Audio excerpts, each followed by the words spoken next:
avena, cebada y centeno son los que aportan el material proteico que afecta a los celíacos. Entonces, un celíaco no puede consumir nada que tenga trigo, ni avena, ni centeno, ni cebada.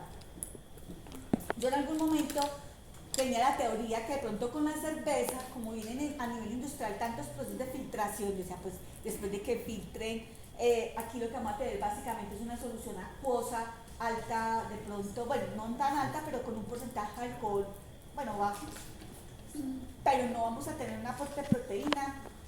Aún así, yo creo que iba a matar a un pobre celíaco. Yo, no, tómese la cervecita. Y le dicen, no, así, porque por trazas, hay personas que una traza lo puede afectar. Entonces, ser muy cuidadosos también con eso. Pero ya está para celíacos. ¿Cómo? Pues también hay cervezas para celíacos. Ya tendríamos que mirar a base de qué las harán. Pues no sé, solo Las vio. que existían. Vamos a buscarlas. ¿Se acuerda la marca? No. No, pues ¿No las vio? Listo, ya vamos terminando. El género avena, avena sativa, es la que más se utiliza en nuestra alimentación. Y aquí me pareció muy interesante, hay una que es como la que dice que es la avena loca. ¿Sí? ¿Cómo? Sí, es una especie de, digamos, dentro del género de avena, pero no es que sea comestible, sino que la identifican como si fuera una maleza. Entonces, de pronto es competitiva a nivel de producción por el terreno con las avenas que se están dedicadas para la producción digamos, de materiales para consumo humano o animal, pero básicamente es para consumo humano. Silvia. Sí, es una cerveza argentina y se llama Glutenberg. Glutenberg. O sea, como Glutenberg, como... Y es la marca ¿De dónde? argentina.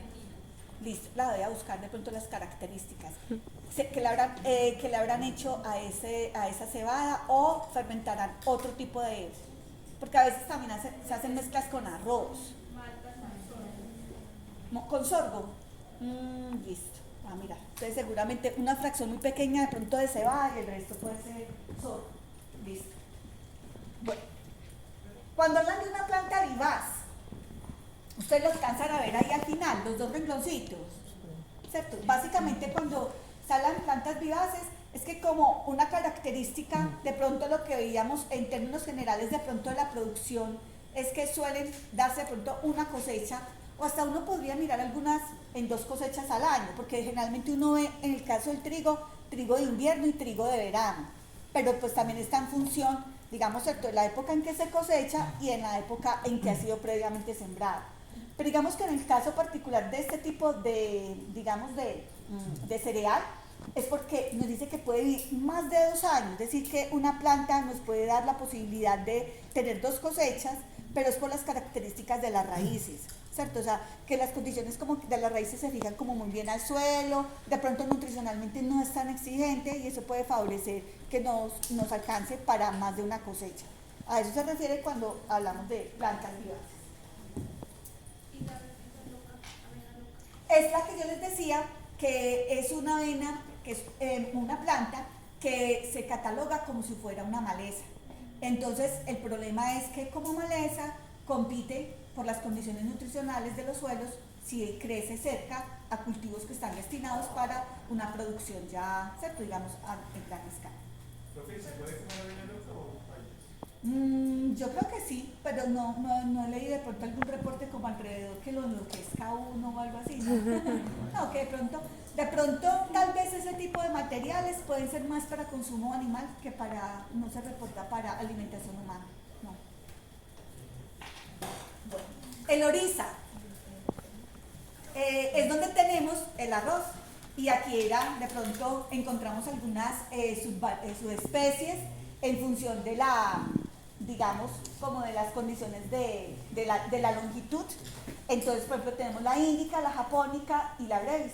De pronto, a nivel de la pregunta que hacía Joana ahorita, la japónica de pronto es la que, por su mismo nombre, digamos, ha extendido más hacia el consumo en la parte asiática, pero de todos modos no es la única, porque lo que vamos a mirar cuando toquemos el tema de arroz es que en función de la longitud y del diámetro hay diferentes tipos de especies y también hay unas características entre arroces muy especiales. Como les decía, el basmati, que es aromático, el arroz negro por su color, el arroz dorado, que ha sido producto de la ingeniería genética para la síntesis de carotenos y que genere un color amarillento. Entonces eso pues lo tendremos en cuenta allí.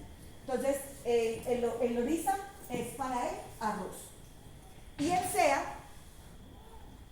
es maíz.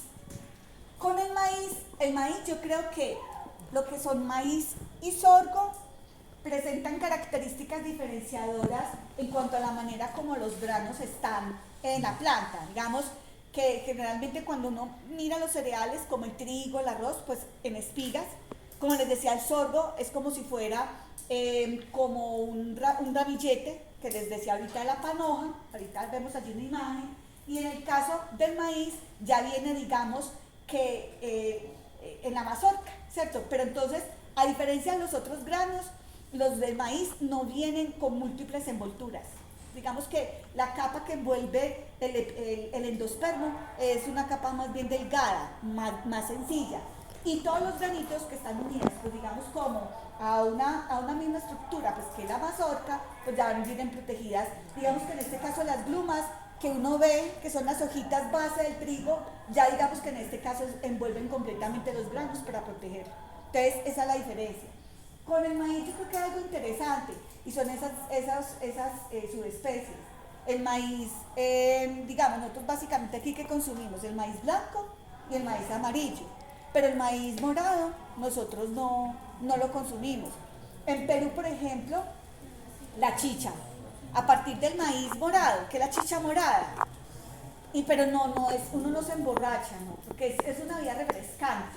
Porque uno piensa en chicha y dice, va chicha para mesa después del almuerzo. No, es simplemente una bebida que acompaña las comidas y refresca. En nuestro entorno no es muy conocida.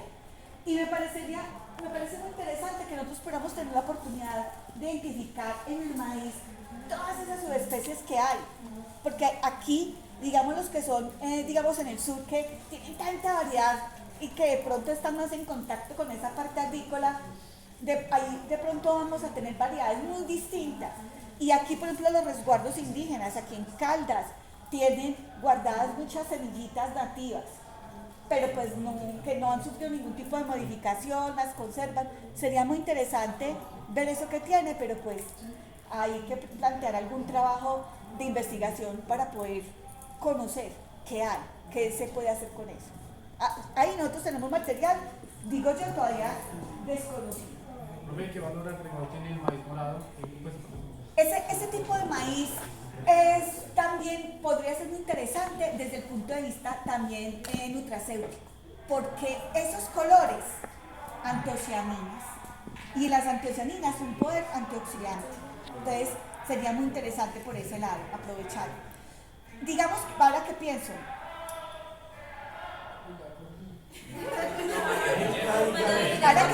porque vamos a ir terminando, ¿cierto? Bueno, que de pronto muchos, por ejemplo, hay ciertas etnias que uno analiza y casi no presentan factores de envejecimiento. Por ejemplo, uno ve un afrodescendiente, uno ve una persona indígena y no suelen verse como uno bien blanquito, que ya la pategallina le apareció como a los 18 años, ya está echando cremas y todo para que la pategallina, ¿cierto? Entonces uno dice, ¿qué factores? Hay factores genéticos, pero yo creo que hay aspectos de alimentación. Y digamos que sería interesante ver que pueden tener ciertas poblaciones en su salud o en sus características físicas, que eso se dé por lo que comen. Y ahí pienso que puede ser la chicha morada. Bueno, el sorgo, y ya nos vamos. Ahí terminamos. Ya, Harold, ya, vamos a cerrar. Esas son las panojas en el sorgo, ¿cierto?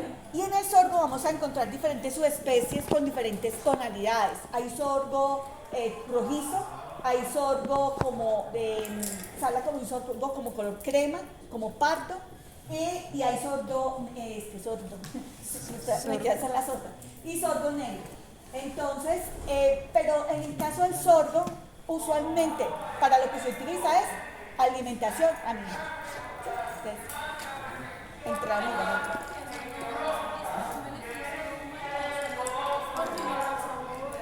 Yo digo que ha sido un aspecto, digamos que de pronto en donde le podrían entrar a consumir. Yo lo veo más en países, por ejemplo, asiáticos y africanos. Y de pronto muchos lo pueden utilizar para hacer, sí lo utilizan para hacer bebidas alcohólicas y para hacer como un tipo cuscús, o sea, como ensaladas también lo utilizan. Pero es un factor cultural. Hay una bebida como a partir del sorgo que es como si fuera como una especie de aguardiente, es como una bebida fermentada. Hay otras sopas también utilizan a partir del sorgo. Bueno, chicos,